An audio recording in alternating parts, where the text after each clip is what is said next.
Today we're going to read a book by the author R.L. Stine called Rotten School, and it's called The Big Blueberry Barf-Off. And R.L. Stine is the same author that wrote all of the Goosebumps books. But this is a little different type of book. The Big Blueberry Barf-Off. And this is a chapter book, and the illustrations are by Lee Tripp Park. We have a table of contents, and if you'll remember, if you want to find a chapter, what page it's on, you look in your table of contents at the beginning of your book, and you find the name of the chapter that you want, and you can go over and look and see what page to turn to, and you can also see how many chapters are in a book. This book has 18 chapters. All right, so the very beginning of the book starts off with morning announcements. Good morning, everyone. This is Headmaster Upchuck. I hope all of our Rotten students are ready to start the day. I will be giving important announcements over the loudspeaker every morning. I hope we can get that fixed so it doesn't squeal and whistle. Ow, that really hurts my ears. Doesn't anybody know how to stop that? I guess not. Ow. Anyway, here are today's important morning announcements. Special reminder from Coach Buns to our third grade swim team. Please remember that no peeing in the pool rule is still being enforced. Congratulations to the Volunteer Club of Nice House. They have collected over 50 pounds of old newspaper. They are asking if anyone has any idea of what to do with it. Mr. Ferrat has asked me to make his special announcement to students in his class for beginning rappers. Yo, dog, what's up? We be breaking it down. Bring the bling. Bust a move, yo. The stomach pump is missing again from Nurse Hanley's office. Please return it, and no questions will be asked. I want to congratulate 5th grader Eric Spindlebag.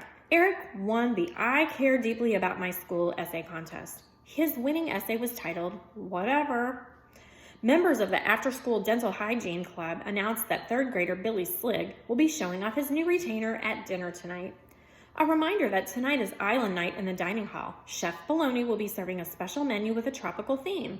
I'm sure you will all enjoy the chef's coconut-crusted fist of buffalo, plankton surprise, trout lips in a sponge sauce, and lizard pudding. Enjoy. Chapter 1, Breakfast in Bed. Tweet, tweet, tweet. My bird alarm clock woke me up gently. I opened my big brown eyes and smiled. Catch those dimples in my cheeks. I always wake up with a smile.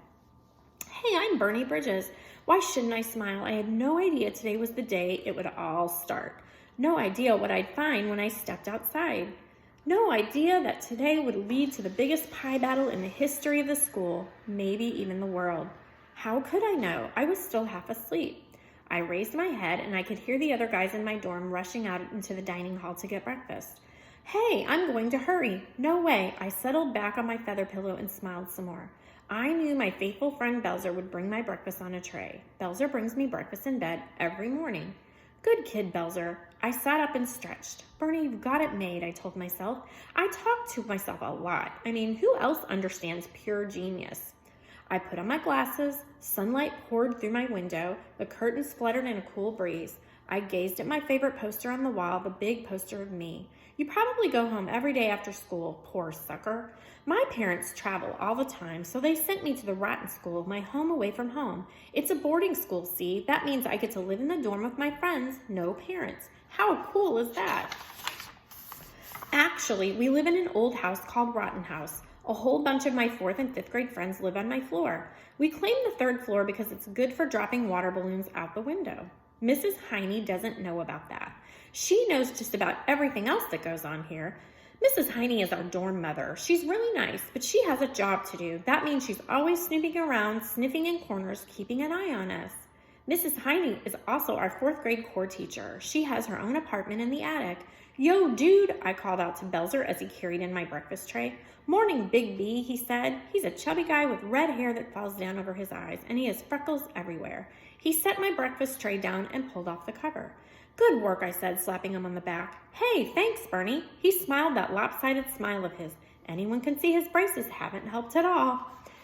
Maybe I'll just adjust them for him later. I'm a wizard with a pair of pliers. You're looking sharp today, Belzer, I said. Belzer was wearing his Rotten School blazer and tie, but under the tie he wore a white t-shirt with bright red letters that said, Ask me about my allergies.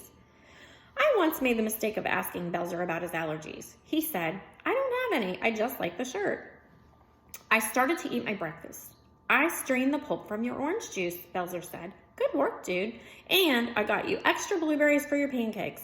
Excellent, Belzer. The soft blueberries, right?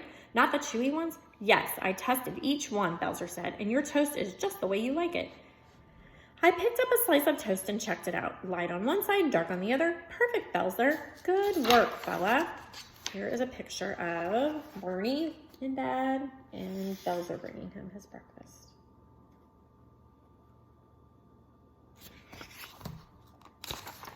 Thank you, Big B. He flashed his crooked smile. I started to dig into my pancakes. I looked up. 2 guys stood in the doorway. They were eyeing my breakfast hungrily. Well, well, look who's here, I said. Chapter 2, Fiendman and Crench. My 2 best buddies, Fiendman and Crench, came walking in. Fiendman and Crench are tall and lean and goofy looking. They grin a lot and punch each other a lot and can never stand still. Fiendman has long stringy hair that hangs down like a mop. Crench's hair is short and flat. That's because his head is flat. What's up, Big B? Crench asked. Fiendman reached for a slice of toast. I had to slap his hand away. Belzer, Fiendman, and Crench are crammed into this tiny room across from me. They insisted that I have my own room. They know I need a lot of space for planning and scheming. Here's a picture of Belzer and Finch. Okay, guys, give me the report, I said. How are the Bernie Bridges t-shirts selling? Crench shook his head. They're not selling, Bernie. How many have you sold, I asked. 20? 30? None, Fiendman replied. N-U-N-N, none. I think you spell none with a Y, Crench said. Never mind, spelling lesson, I said. Why aren't kids buying the Bernie Bridges t-shirts? Because they're itchy, Crench said. Kids don't want to pay $5 for a t-shirt that makes them scratch all day.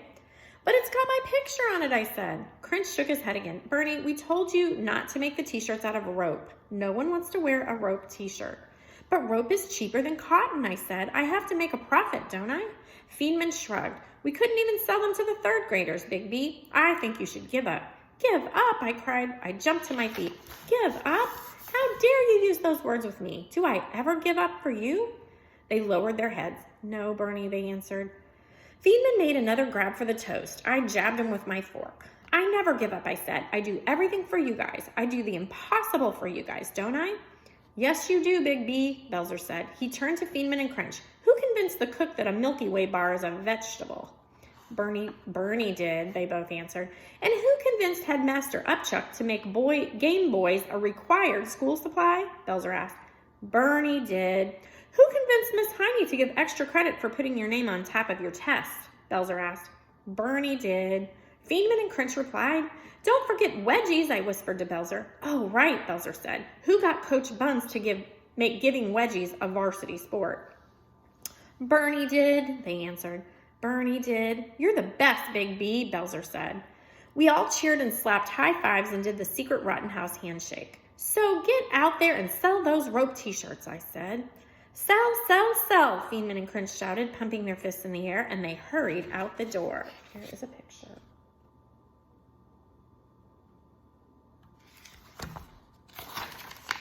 Chapter 3, A Crowd Gathers.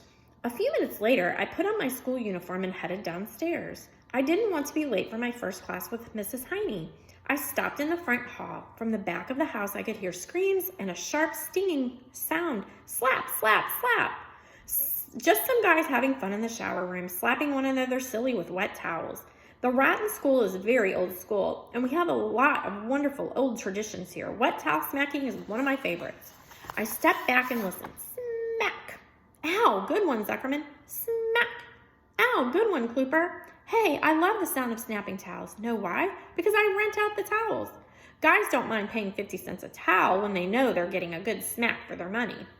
I stepped out of the front door and down the steps. Then I started to jog across the great lawn to class. It's a sunny September day. The grass sparkled. The sky was cloudless and blue. My backpack bounced on my back. It was empty. Belzer was carrying all of my books for me. Good kid, Belzer. I stopped when I saw the crowd of kids on the grass. They were gathered around the statue of I.B. Rotten. What were they doing there? I.B. Rotten was the guy who started this school 100 years ago. Guess who he was named after? Old I.B. was my kind of guy, a zillionaire. He made his money by owning grocery stores all over the U.S. called Rotten Food Shops.